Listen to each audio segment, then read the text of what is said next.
Hey everybody, Stephen Brundage here, offensive coordinator with Hobart College. Excited to have a moment to share some things that we're doing on our campus every day. Appreciate Dan Shamati and the Richmond staff for putting this coaching through cancellation series together. So without further ado, let me kind of dive into a couple of things I want to talk to you guys about today. First one is a very basic ground ball flip it drill. We did this drill all year, sometimes twice a week. But as you can see, the setup is pretty easy. Four players come in from the restraining line. A coach is standing in the middle of the box with some balls. Those players are close to the coach on the ball toss. One player attacks that ball. One player to the right and left for support. And then that fourth player is on the backside looking to finish the play for a shot.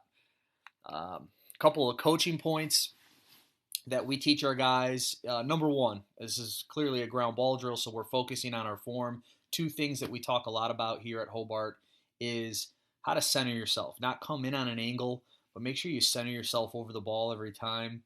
And most importantly, we talk about tucking that bottom hand and making sure that they can't see that butt end.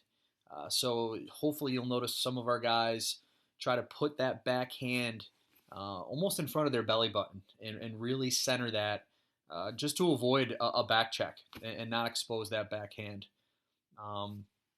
The players to the right and left are screaming one more. We want our guys to hear that they have help before they can even see it.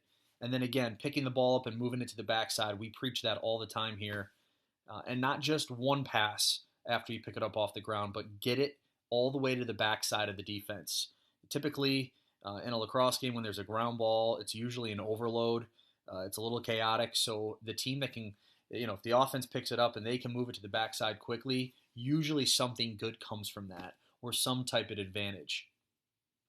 You'll notice our guys pass the ball with their outside hand, so they can roll to the outside to do that, or they can switch hands in front of them. As long as they're passing the ball with the outside hand, you'll notice our guys do that. And then again, finishing with a shot. And a couple of things that I like our guys to practice is just timing and explosion. So as that ball's coming around, not being too early for that pass, being too close to the cage, not being too late, really understanding how to see a play develop, how to see that ball come around and explode into that shot. So let's unfold the drill here. As you can see, four guys come in from outside the restraining line. I toss a ball. One guy picks it up. Flip it, switch hands, up the hash for a shot. Very simple. I can throw the ball wherever I want, up top, to the wings, behind. Again, they should have a guy on each side for support. All right, you should be hearing one more. He's got two options. He can go any way he wants with it.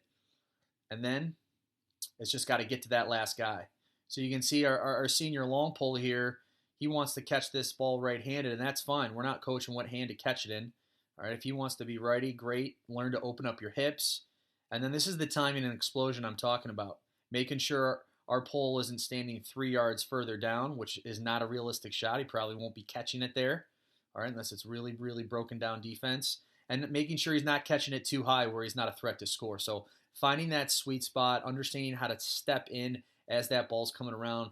And it's amazing how often guys don't look for little things like that. Don't pay attention to where the ball is and when they should really be stepping in and exploding. So that's one thing I love about this drill.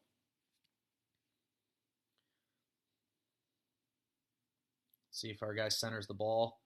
All right, again, center himself over. Look at that bottom hand. Hopefully, again, even with the pulls, it's even harder for those guys, but they really got to get their sticks out in front of them and get that bottom hand underneath them, underneath their stomach, as to not expose that backhand.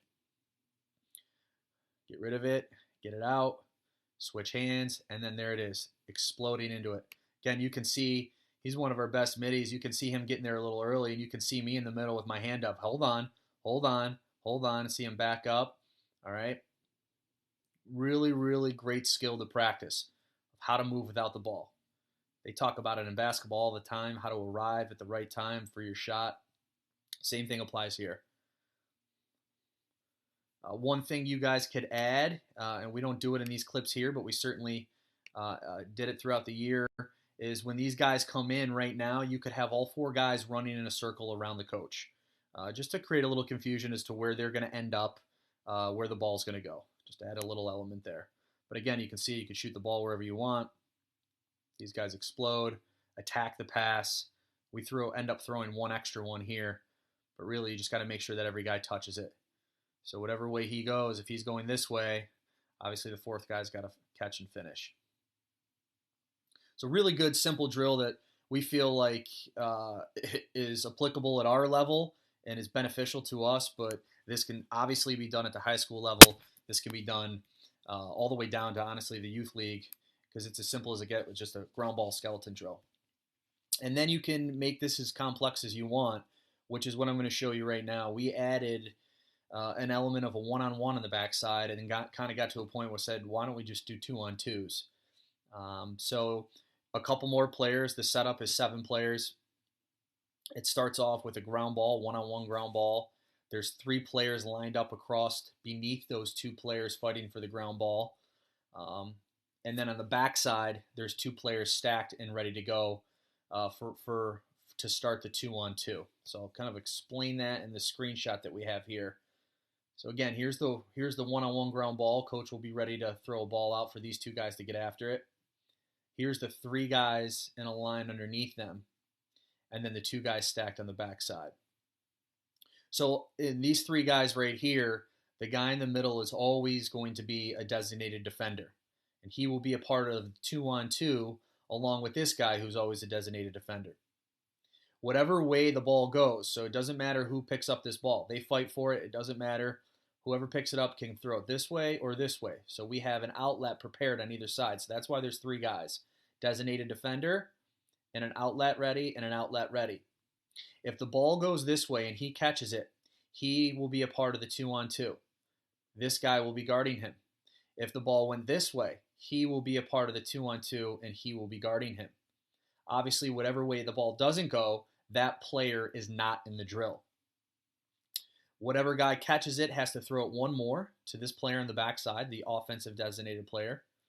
And then as you guys see this drill unfold, you'll notice this guy, we ask him to just come in and touch the inside so he can work on his approach to the ball carrier as the ball's being thrown around. Just make it more realistic. You guys can put a cone here in the middle to give him a landmark to get to. We don't do that. We just say, hey, get to the middle, get in 7 to 10 yards, and then work on your approach. A couple of coaching points for this drill is the obvious one. The first one is just the battle for the ground ball. We talk about having a wide base, making sure you maintain balance. We tend to kind of get out of balance and out of whack as you're so focused on picking up a ground ball. So making sure you have that balance. And we talk about sense of space, understanding where you are in the field, how close you are to a sideline, where other players are, because that second point is finding space away from a defender. So knowing where that green space is and being ready to move it immediately. Again, moving the ball with the outside hand, we look for that. And then, of course, timing up your approach defensively after we ask them to get into the inside. And then hopefully you notice our guys explode when they catch the ball offensively. When that last guy catches it, is he ready to dodge? We don't want to waste any seconds. You want to catch and go, be in your movement.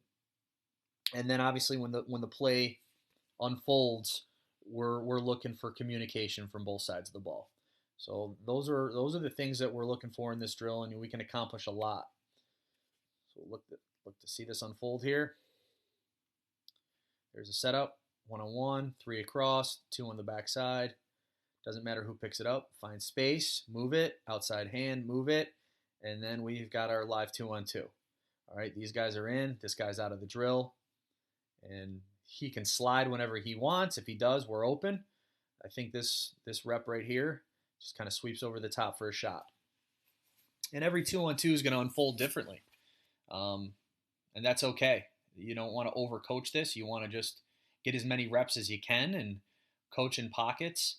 But let these guys play. Sometimes these 2-on-2s aren't the most realistic thing. And again, that's okay. We're still accomplishing so much that we don't want to stop the drill and overcoach everything. We want to let these guys play fast, get to the next rep, be creative. It's a great look right there. Slide comes, keeps his head up. One more.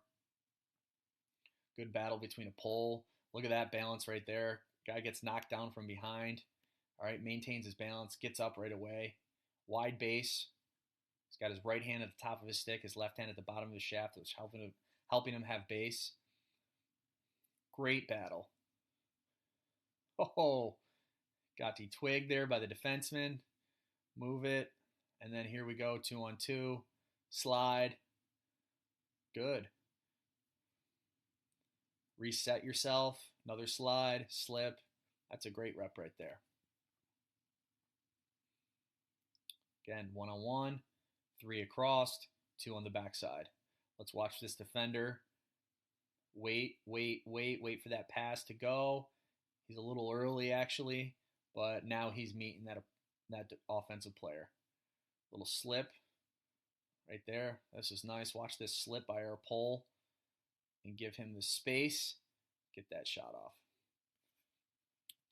So two pretty basic drills. The first one being very basic that anybody can do with 4 players. Even the most novice players can just break out and learn to pick up a ball, how to pick up that ball, and how fundamentally sound it is to move it to the backside, how important that is. And then obviously as you go up the ranks through high school and even the college coaches, if you're watching this, I think you guys would love this drill, just adding elements on the backside of a 1-on-1 or 2-on-2. You can see my contact information there. Appreciate you guys tuning in. Hope everybody's safe and finding creative ways to dominate the day. Take care.